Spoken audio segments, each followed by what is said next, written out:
This week's Parsha contains the source of us putting holy objects in a geniza or shemus. The source of the mitzvah, the Torah says in this week's Parsha that we should destroy all forms of idolatry. Just destroy them, burn them, etc. But we are not allowed to destroy anything that has to do with God, with God's name. So it's an interesting mitzvah. Why do we have to do this mitzvah? What's going on here? The answer is that we know that idolatry is false. We know that it will lead you astray.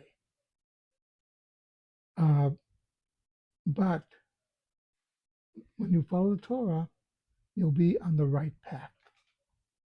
So while idolatry is false and will not last, Torah, which is true and will last, has to be kept.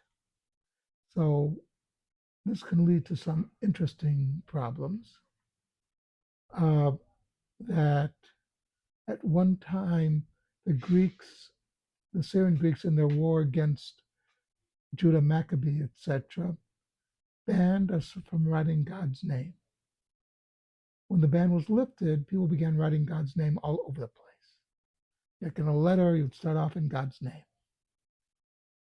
But the rabbis realized this was a problem because some small business letter or letter between two people in the old days when they actually wrote letters and mailed them, the question is, what do you do with it? And therefore, is something that has no bearing on religion per se, just a straight business letter, but has God's name in it, therefore you have to keep it. They settled on putting Bet Hey for Baruch Hashem or Bet Samach Hey, Samach Daled,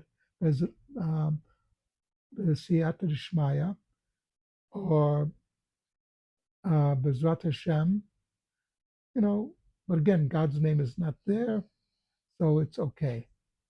This did give for a good boon for historians. Schechter spent a lot of time in the Cairo Geniza because he suddenly found all these letters and of daily life in the Cairo Geniza because God's name was mentioned and people would put it in there. So this had a great benefit to us because we now know how people actually lived 1,000 years ago, 2,000 years ago, because of these letters. But it also leads to other problems. There was a typhus epidemic at one point, and people were going to the hospital. They decided they would destroy everything the patient came in with, all his clothes, because they didn't want it to spread. So the question came up, what about bringing tefillin? You're going to the hospital for a couple of weeks, you'd want to put on tefillin. And so there's a tshuva on what to do in that case, because for medical reasons, they would destroy the tefillin. So, it's an interesting problem. I don't know what the solution was from that, but it was a problem that was raised. Suffice it to say, we should always guard what's true. We should never accept what is false.